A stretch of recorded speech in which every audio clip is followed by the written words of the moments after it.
नमस्कार दोस्तों, welcome back to our channel friends. मैं आप सबका अपने चैनल स्टॉक्स फॉर लाइफ पे बहुत स्वागत करता हूं। Welcome to STFL family.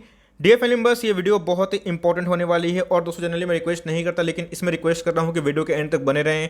एक स्टॉक में दोस्तों कल या फिर आर या फिर पार की कहानी होगी। जी हाँ दोस्तों, ये हमारा पोर्टफोलियो का स्टॉक है और आज के दिन दोस्तों हमें 5% के आसपास तेजी देखने को मिली। लेकिन दोस्तों कल ऐसा क्या है, तो कल इनके आने वाले हैं Q1 के नंबर्स। और Q1 के नंबर्स खास क्यों हैं? क्योंकि दोस्तों कोविड के पहले इसने जो अपना ऑल टाइम हाई लगाया था, उसके बाद अभी भी अपने ऑल टाइम हाई से 18 से 20% डिस्काउंट में अवेलेबल हैं। दोस्तों इनके जो पीयर्स हैं या फिर इन्हीं के सेक्टर के जो दूसरे बिजनेस हैं, काफ़ी धूम मचा रहे हैं। एक साल में 2 गुना 3 गुना पैसे बना के दिए हैं। लेकिन इसी बीच में जो निवेशक है इसमें फ्रस्ट्रेटेड है। तो इसी बीच में गाइस, कल के दिन जो नंबर्स आने वाले हैं इस पर बहुत ही बड़ा मैं बोलूँगा कि सबकी नज़र होनी चाहिए। तो जी हाँ दोस्तों, एक ऐसी कंपनी जो डिफ फ्री है, लेकिन याद रखिएगा नंबर्स बहुत बोलते हैं। और जी हाँ दोस्तों, मेरा पूरा जो इधर पे मूवमेंट होगा उनके नंबर्स पे ही होगा, बिकॉज इसके बाद ही मैं डिसाइड करूंगा कि मैं अपने स्टेक को बढ़ाऊं या फिर कांस्टेंट रखूं। क्योंकि दोस्तों मैं इधर पे अपने स्टेक को बढ़ाने का सोच रहा हूं, इसलिए मैं बोलता हूं कि वीडियो को पूरा अंत तक देखें, क्योंकि कुछ कमेंट्री है ये सुनना बहुत ही इंपॉर्टेंट है। और उसके बाद जो मैं करता हूँ आपको अनबायस्ड होकर बताता भी हूँ। चैनल फर्स्ट टाइम होंगे सब्सक्राइब कर सकते हैं इस तरह क्वालिटी कंटेंट को सबसे पहले एक्सेस करने के लिए। Now without dealing any for time, let's begin. आप देख सकते हैं कि आज के दिन इनके नंबर्स आने से पहले दोस्तों आज हमें 5% के आसपास तेजी देखने को मिल रही थी। खुलते ही अगर आप देखें तो एकदम दोस्तों काइंड ऑफ मोरोबोजो कैंडल बना, और खुलते ही दोस्तों इधर पे जो ओपनिंग होती है उसका जो क्लोजिंग होती है कोई प्रॉफिट बुकिंग नहीं होती है। तो मार्केट का अनुमान है कि कल के नंबर्स अच्छे आएंगे। लेकिन दोस्तों कल के नंबर्स सही में अच्छे आने चाहिए, क्योंकि ये नंबर्स पे डिपेंड करता है। स्टॉक के बारे में डिस्कस करें तो गाइस, प्री कोविड लेवल पहले इस स्टॉक में बहुत क्रेज था, लेकिन कोविड के बाद दोस्तों जिस हिसाब से दूसरे जो स्टॉक्स हैं इसी इंडस्ट्री में काम करते हैं लेकिन उन्होंने ग्रोथ दिखाया, तो इधर पे गाइस जो टॉप लाइन है रेवेन्यू में ये कंट्रीब्यूशन नहीं कर पा रही है। तो इसी बीच में कल मार्केट में इसको लेके बहुत ही हलचल हो सकती है। और इसी बीच में मैं दोस्तों आपको बता दूं कि डेफरी कंपनी है, ये कभी कंपनी बंद नहीं होने वाली है, क्योंकि आने वाले कल में इनके अंदर ह्यूमंगस बिजनेस ग्रोथ है। दोस्तों पिछले 6 महीने के बारे में डिस्कस करें तो मात्र इस स्टॉक ने 3% का रिटर्न दिया है। जी हाँ दोस्तों, इसलिए मैं बोल रहा हूँ कि कल आर या फिर पारी कहानी होगी, क्योंकि कल मार्केट में इसको लेके बहुत ही उत्साह होगा कि मार्केट उम्मीद लगाए बैठा हुआ है कि इनके नंबर्स अच्छे आएंगे। इसीलिए गाइस आज के दिन रैली हमें देखने को मिल रही है। अगर अनुमान बीट नहीं कर पाते हैं तो जी हाँ दोस्तों फिर से गिरावट देखने की उम्मीद भी है। इसी के बारे में डिस्कस कर रहा था। जी हाँ दोस्तों, अगर आप देखें तो 3700 के आसपास 22 नवंबर 2019 को इसने अपना हाई लगाया था। अभी दोस्तों 1.5 साल के आसपास हो चुके हैं, इसने अपना फ्रेश हाई नहीं लगाया। इनके पीयर्स डोमिनेट कर रहे हैं और उसके बावजूद अगर आप देखें तो एक रेंज बाउंड है। तो जी हाँ दोस्तों, कंपनी ऐसी है जो कभी बंद नहीं होगी। कंपनी का नाम क्या है आप देख सकते हैं कि HDFC AMC। अब दोस्तों बताएं HDFC AMC करते क्या है, एक म्यूचुअल फंड की बहुत ही लीडर कंपनी है।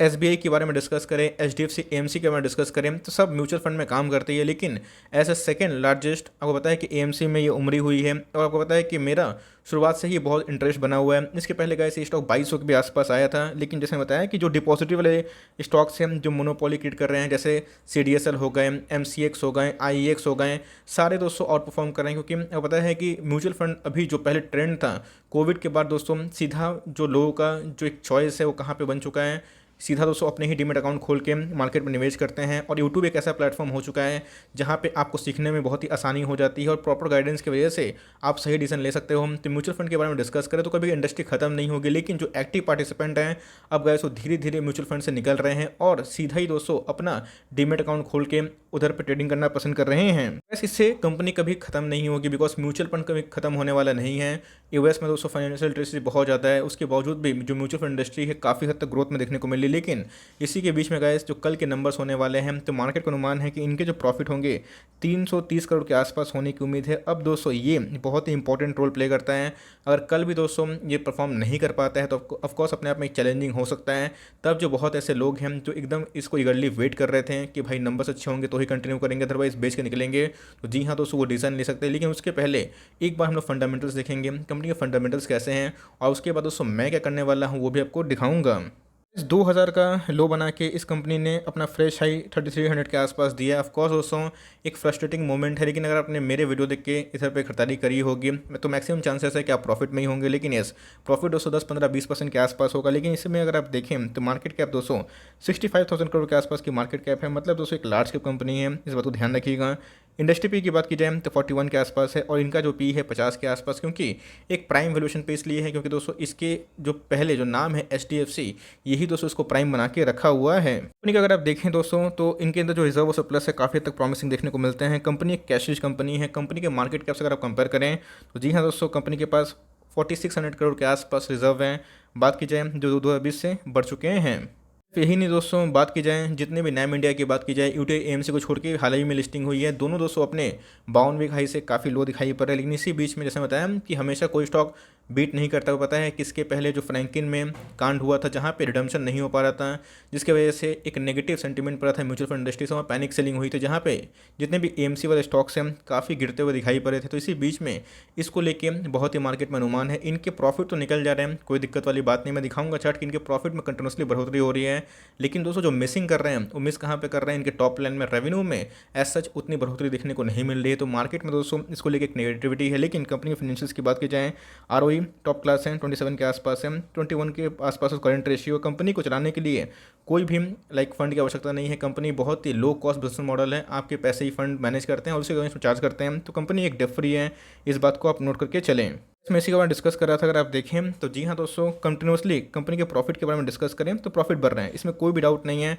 पहले 710 करोड़ के आसपास थे, उसके बाद 930 करोड़, उसके बाद 1200 करोड़, उसके बाद 1300 करोड़ के आसपास। लेकिन कंपनी के अंदर जो ग्रोथ जिस वजह से हम लोग निवेश करते हैं कंपनी ग्रोथ करेगी, वो दोस्तों मिसिंग दिखाई पड़ रहा है। और इसी की वजह से मार्केट में इसको लेके बहुत ज़्यादा नज़र है। अगर दोस्तों ये परफॉर्म कर पाती है, उम्मीद से अच्छे नंबर पेश कर पाते हैं, तो जी हाँ दोस्तों फिर से रिवर्सल होगा और उसके बाद स्टॉक बहुत भाग सकता है। लेकिन अगर अच्छे नंबर पेश नहीं किए तो जी हाँ दोस्तों एक ज़रूर गिरावट भी हो सकती है।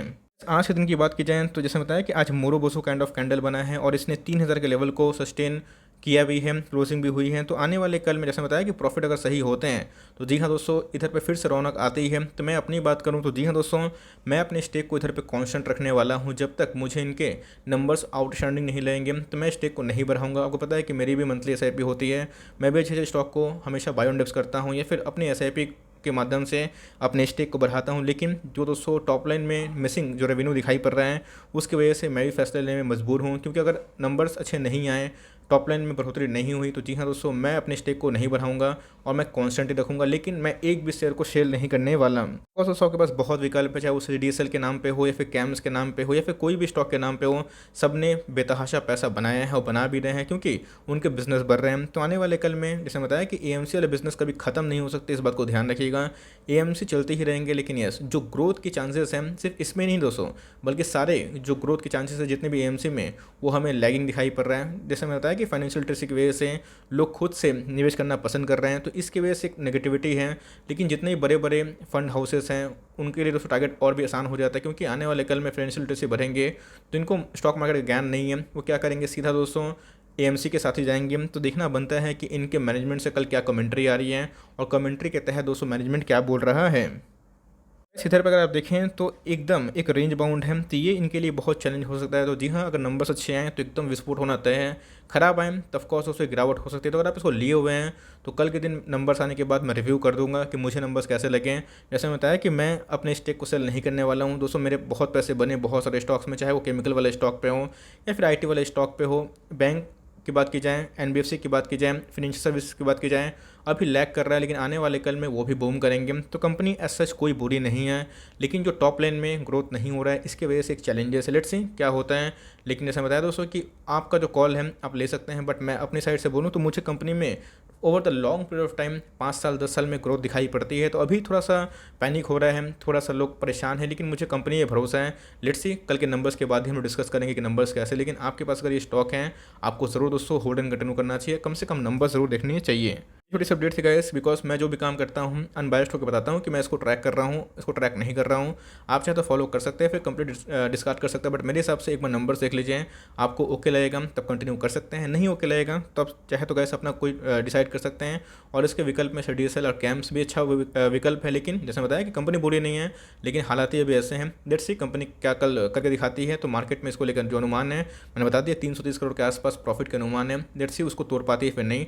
छोटी सी अपडेट थी, आई होप मेरा एफर्ट आपको अच्छा लगा। वीडियो चलिए तो लाइक कर दीजिए, चैनल फर्स्ट टाइम होंगे तो याद से सब्सक्राइब करना भूलिएगा। फर्दर कोई डाउट उसको ड्रॉप कर सकते हैं, कुछ और रिव्यू चाहिए उसका नाम भी ड्रॉप करना भूलिएगा। I would love to make a video on demand guys. मिलते हैं जल्दी ही, तब तक के लिए bye, thanks for listening friends, God bless you all.